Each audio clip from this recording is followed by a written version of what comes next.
नवरात्र बड़े ही धूमधाम के साथ मनाए जा रहे हैं। सुबह से भक्त मंदिर पहुंचते हैं, विधि विधान से पूजा अर्चना करते हैं। अब टिकरी का रुख कर लेते हैं। हमारे संवाददाता अरविंद नौटियाल हमारे साथ जुड़ चुके हैं, उनसे अपडेट लेंगे। अरविंद, जिस तरीके से लगातार सुबह ब्रह्म मुहूर्त से ही मंदिर में लगातार भक्त पहुंच रहे हैं, विधि विधान से पूजा अर्चना चल रही है, क्या छटा मंदिरों की देखने को मिल रही है, विस्तार से आप बताएं और तस्वीरें भी दिखाएं। जी, जिस तरह से टिहरी जिले में लगातार जो माता के मंदिरों में भीड़ उमड़ी हुई है। और आपको बता दूं कि मैं इस समय दुर्गा मंदिर में हूँ, जहाँ देवी माता के 9 रूप एक साथ देखने को मिलते हैं।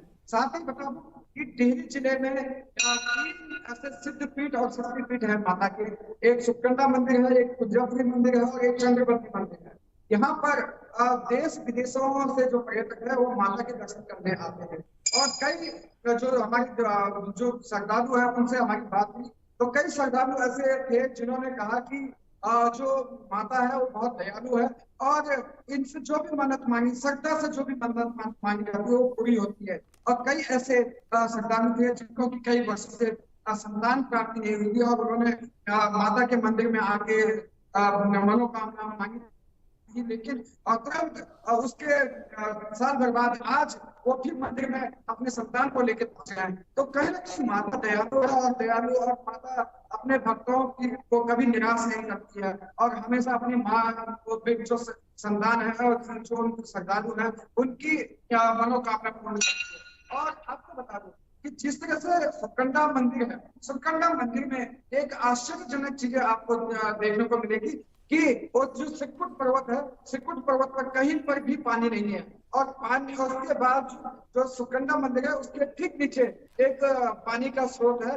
और उसमें ये उसका वर्णन स्कंद पुराण में भी किया गया है कि जब राजा भगीरथ गंगा को शिव जी की जटाओं से धरती पर लाए थे, तो उस समय शिव जी की जटा से एक धारा सुकंडा माता मंदिर में भी गिरी थी और जो निरंतर तब से लेकर अब तक लगातार बह रही है और उसकी शुद्धता गंगा जल के बराबर है। और साथ ही कुंजापुरी मंदिर है जहाँ पर के कुंज भाग जगह था। और कुंजापुरी में भी एक आश्चर्यजनक चीज देखने को मिलती है कि जब नवरात्र होते हैं तो जो वहां पर एक कुंड है वो नवरात्र में ऊपर की तरफ आता है और जब नवरात्र पूरे हो जाते हैं तो उसके बाद वो नीचे चले जाता है। और साथ ही चंद्रवदनी की मैं बात करूं तो चंद्रवदनी में भी एक गुफा ऐसी है जहां पर कि आज भी वो प्रमाण वहां पर मिलते हैं और हमने अपने दर्शकों को पिछले उसमें भी कई बार उसको दिखाया है। और आज हम नैटिरी के दुर्गा मंदिर में हैं और आप मेरे पीछे देख रहे हैं कि यहाँ पर दुर्गा बिल्कुल, माँ की क्योंकि देखिए जिस तरीके सात से होती है। मंदिर की अच्छा, प्राचीन अपनी अपनी अलग अलग चीजें होती हैं और उसके अनुरूप ही पूजा अर्चना होती है। आपके पास और भी लोग मौजूद होंगे, उनसे भी एक बार बातचीत करने की आप कोशिश कीजिए। जी, जी, क्योंकि यहाँ के जो पुजारी हैं उनसे हम बात करेंगे कि क्या यहाँ पर मान्यता है और कैसे लोग यहाँ पर जो 9 माताओं की और देवियों की मूर्ति स्थापित की गई है। क्योंकि कई ऐसे बुजुर्ग होते हैं जो दूर दराज नहीं जा सकते हैं और वो 9 देवियों के दर्शन एक ही जगह पर कर सकते हैं। तो मैं अभी यहाँ पर जो पुजारी है उनसे ही बात करूंगा। तो जी, क्या नाम है आपका? अच्छा, क्या कहना है आपका इस मंदिर के मान्यता के बारे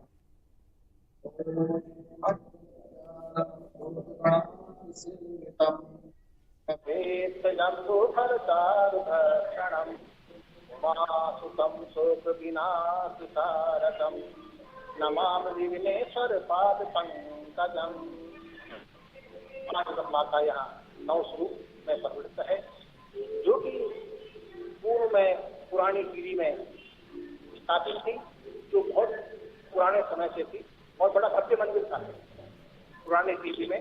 लेकिन जब वहाँ पर प्रोजेक्ट शुरू हुआ तो डैम बना, तो डैम बनने के कारण 2005 में वहाँ से सारे लोग ऊपर आने लगे और तब जाके महाराज जी के द्वारा उनके कहनानुसार यहाँ पर नई पीढ़ी बसाया गया और वहाँ से जितने भी देवी देवता थे सबके मंदिर यहाँ नई पीढ़ी बनाए गए। उसमें एक नवदुर्गा मंदिर भी है जो कि उन्होंने बड़े अच्छे ढंग से, जैसे वहाँ था वैसे ही उन्होंने यहाँ बनाया हुआ है। बड़े बड़े बड़े उससे बड़े मेहनत से उन्होंने बहुत अच्छा काम किया है। और काम ऐसा किया है कि आज भी जब हम इस दीवार पर कोई चीज या कोई ठोकते हैं तो वो साथ 9 देवियां की मूर्ति बिल्कुल, कहीं ना कहीं स्थापित विधि की गई है। विधान अब क्या से पूजा अर्चना लगातार चल रही है। चलिए ठीक है, आपका बहुत बहुत शुक्रिया तमाम जानकारी हमारे साथ साझा करने के लिए। खबर पर आप नजर बनाए रखिएगा। आगे बढ़ लेते हैं। चमोली में सिद्धपीठ मां नंदा देवी मंदिर में शतचंडी महायज्ञ का आयोजन हुआ। मां की विधि विधान से पूजा अर्चना की गई है, जिसमें दूर दूर से आए श्रद्धालु भी शामिल हुए। इस दौरान ग्रामीणों ने मां से गांव की खुशहाली और समृद्धि की कामना की। जय मां नंदा देवी। मां नंदा देवी की असीम अनुकंपा से, असीम अनुग्रह से आज इस सतचंडी महायज्ञ का आज हम चतुर्थ दिवस में प्रवेश कर रहे हैं। जैसे कि आप देख सकते हैं कि प्रसिद्ध सिद्धपीठ मां नंदा देवी के पावन स्थल पर अभी महायज्ञ चल रहा है कि माता नंदा देवी की कृपा से सभी कार्य अच्छी तरह से आज तक संपादित किए जा रहे हैं। जय मां नंदा।